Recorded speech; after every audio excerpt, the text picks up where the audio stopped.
ருக்மணி நடந்து வரும்போது தலை சுத்தி கீழே உட்கார எவ்வளவு தடவை சொல்றது உடம்ப பாத்துக்கோங்கன்னு. ஏன் சொல்றதே கேட்க மாட்டீங்க?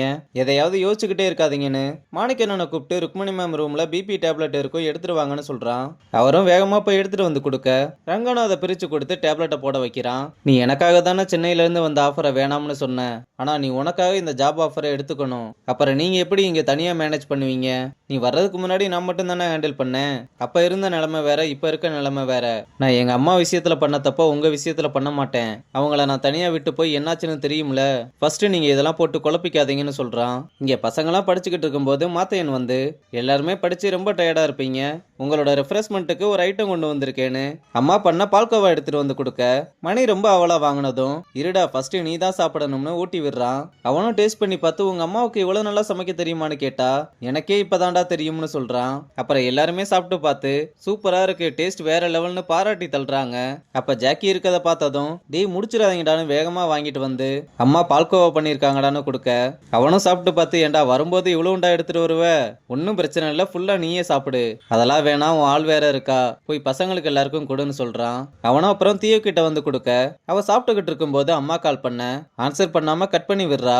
உடனே அம்மாவும் மறுபடியும் கால் பண்ண அட்டன் பண்ணிட்டு, அதான் கட் பண்ணி விடுறேன்னு தெரியுதுல, அப்புறம் எதுக்கு மறுபடியும் கால் பண்றீங்கன்னு கட் பண்ணி விடுறா. சரி நீங்க சாப்பிடுங்க, நான் இப்ப வந்துடுறேன்னு சொல்லிட்டு கிளம்புனதும் மாத்தையனும் அவகிட்ட பேசுறதுக்காக பின்னாடியே போறான். இங்க தங்கமும் படிச்சுக்கிட்டு இருக்கும்போது, டேட்டா பேஸ இப்பதானே படிச்சோம், அதுக்குள்ள மறந்துருச்சேன்னு ஏதாவது எக்ஸாம்பிளோட லாராவை சொல்லித்தர சொன்னா. எக்ஸாம்பிளோட சொல்லித்தரணும்னா அனு தான் சொல்லி கொடுப்பா, அவகிட்ட போய் கேளுன்னு சொல்றா. தங்கத்துக்கும் வேற வழி இல்லாம அனு கிட்ட போய் கேட்க அவளும் உட்கார வச்சு சொல்லி கொடுக்குறா. இத மணியும் பார்த்துட்டு, அனுனாலே அலர்ஜியா இருப்பா, இப்ப என்ன அவ கூட பேசிக்கிட்டு இருக்கான்னு ஒன்னும் புரியாம முழிக்கிறான். இங்க மாத்தையனும் தியோ கிட்ட வந்து, நீ என்னாலதான் உங்க அம்மா அப்பா கூட பேசாம இருக்கேன்னு தெரியும்னு சொன்னதும், அதை பத்தி இப்ப பேச வேணாம்னு சொல்றா. இத பாரு, நான் இப்ப எங்க அம்மா கூட இருக்கேன்னா அதுக்கு காரணமே நீயும் ரங்கன் சாரும் மட்டும்தான். அவ்வளவு சந்தோஷமா இருந்த குடும்பம் என்னால பிரிஞ்சிருக்குன்னு நினைக்கும் போது அவ்வளவு கஷ்டமா இருக்கு. ப்ளீஸ் இப்ப இதை பத்தி பேச வேணாம், எக்ஸாம் வருதுல, நம்ம இப்ப அதுல போக்கஸ் பண்ணலாம்னு சொல்லிட்டு போறா. அப்புறம் எக்ஸாம் ஆரம்பிச்சதும் நம்ம பசங்களாம் என்ன படிச்ச கொஸ்டின் எதுவுமே வரலன்னு புலம்பிக்கிட்டு இருக்கானுங்க. வீராவும் பட்டையை போட்டு வந்து கொஸ்டின் பேப்பரை பார்த்துக்கிட்டே இருக்க, என்னடா இவ்வளவு பெரிய பட்டைன்னு கேட்டா பேப்பர் எடுத்து பிள்ளையா சொல்லி போட்டு காமிச்சதும், நீ எல்லாம் எங்க உருப்பட போறேன்னு சொல்லிட்டு போறாரு. ஆனா நம்ம லாரா மட்டும் அடிஷனல் பேப்பரா கேட்டு கேட்டு வாங்கிக்கிட்டு இருக்க நம்ம பசங்க எல்லாருமே மிரண்டு போய் பார்த்துக்கிட்டு இருக்கானுங்க. அப்புறம் எக்ஸாம் முடிச்சு வெளியே வந்ததும் 1 மார்க் எழுதியாவது பாஸ் ஆயிரலாம்னு பார்த்தா அதுவும் கொஞ்சம் டவுட் தான் போல. ஐயோ கொஸ்டினுக்கு ஆன்சரை மாத்தி எழுதி வச்சுட்டேன்டா, 10 மார்க் கொஸ்டின் வேற, எல்லாம் போச்சு. அப்ப தங்கமும் வீரா கிட்ட நீ எப்படா பண்ணேன்னு கேட்டா இப்பதான் ஞாபகம் வந்துச்சு, சப்ஜெக்ட் பேரையே மாத்தி எழுதி வச்சிருக்கேன்னு சொல்றான். டேய் நீ கூட பரவாயில்ல, இங்க ஒருத்தி படிக்கலன்னு 13 அடிஷனல் சீட் எழுதி வச்சிருக்கா, படிக்காதனாலதான் 13 அடிஷனலே வாங்கினேன்னு சொல்றா. ஏய் நான் சொல்லி கொடுத்த எவ்வளவு கொஸ்டின் வந்திருந்தது, எதுவுமே எழுதலன்னு கேட்டா நம்ம பசங்க எல்லாம் முழின்னு முழிக்கிறானுங்க.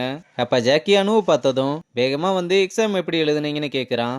ஏதோ கொஞ்சம் நல்லா பண்ணியிருக்கேன், நீ எப்படி பண்ணியிருக்க? நானும் நல்லா தான் பண்ணியிருக்கேன். சரி நான் கேண்டீனுக்கு போறேன், வர்றியா? அதான் எக்ஸாம் முடிஞ்சிருச்சுல, எதுக்கு கேண்டீன் போய்கிட்டு, பின்ன வேற எங்க போறதுன்னு கேட்டா நம்ம பசங்க எல்லாரையுமே கூப்பிட்டு வெளியே எங்கேயாவது சாப்பிட போலாமான்னு கேட்டதும் உடனே எல்லாருமே போலாம்னு சொல்றாங்க.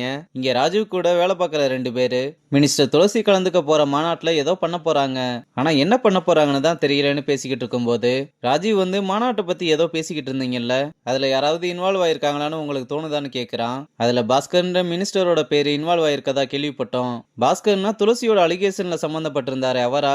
ஆமா சார் அவர்தான் சொன்னதும் அந்த பாஸ்கரை நான் பாத்துக்கிறேன்னு சொல்றான். இங்க ரங்கனும் தங்கத்தை கூப்பிட்டு, ஒரு டி-ஷர்ட்டோட பிராண்டை நம்ம அகாடமி அப்ரோச் பண்ணிருக்காங்க, அதுக்கு நீ தான் வேணும்னு கேட்டிருக்காங்க, ஒரு நாள் தான் ஷூட் இருக்கும், இதனால உன் பிராக்டிஸும் பாதிக்காதுன்னு சொல்றான். ஆனா தங்க அங்க நிறைய பேர் இருப்பாங்கன்னு வேணாம்னு சொல்ல, இதனால உனக்கு கேமரா ஃபியர் போயிரும், நீ ஒரு ஸ்டார் பிளேயரா இருக்கலாம், ஆனா இந்த மாதிரி ஆப்பர்ச்சுனிட்டியில நீ வெளியே தெரிஞ்சாதான் உன்னை தேடி நிறைய ஸ்பான்சர் வருவாங்க, இதனால நீயும் அடுத்த லெவலுக்கு போக முடியும்னு கன்வின்ஸ் பண்ண அவளும் சரின்னு ஒத்துக்கிறா. அப்புறம் பசங்க கிட்ட வந்து விஷயத்த சொல்ல எல்லாருமே ரொம்ப சந்தோஷப்படுறாங்க. ஷூட் ஒரு நாள் வரை இருக்குன்னு சொல்லியிருக்கிறதுனால நீயும் வந்தா நல்லா இருக்கும். என்ன இப்படி கேட்டுட்ட, என் தங்கத்தோட கோல்டன் ஏரா ஸ்டார்ட் ஆயிருச்சு, நான் வராம இப்படி கண்டிப்பா வர்றேன்னு சொல்றான். இங்க ரங்கனும் ருக்மணியை பார்த்து இப்போ உங்களுக்கு உடம்பு பரவாயில்லையான்னு கேட்க அவங்களும் நல்லா இருக்கேன்னு சொல்லிட்டு, எல்லாத்துக்குமே ஒரு எக்ஸ்பைரி டேட் இருக்குல்ல, நான் தான் அடம் பிடிச்சு இந்த அகாடமியை நடத்தியே ஆவேன்னு உட்காந்துருக்கேன், அந்த எஃபர்ட் தான் எக்ஸ்பைரி டேட்டை இவ்வளவு நாள் தள்ளி போட்டிருக்கு, ஆனா 50 வருஷம் ஆயிடுச்சு, இப்ப லெகசி மட்டும்தான் இருக்கு, எல்லாம் முடிஞ்சிருச்சுன்றதை அக்செப்ட் பண்ணி தான் ஆகணும்னு சொன்னதும், ஒரு ஸ்போர்ட்ஸ் மேன்றவன் ஃபீனிக்ஸ் பறவை மாதிரின்னு சொல்லியிருக்கீங்க, இப்ப நீங்களே கிவ் அப் பண்ணா எப்படி? நான் என்னால முடிஞ்சதை ட்ரை பண்ணிட்டேன், இன்னும் ஒரு தடவை ட்ரை பண்ணலாம், டயர்டாகி தயவு செஞ்சு விட்டுறாதீங்க, இது ஒன்றும் முடிவில்லைன்னு சொல்றதோட இந்த எபிசோட முடிச்சிருக்காங்க.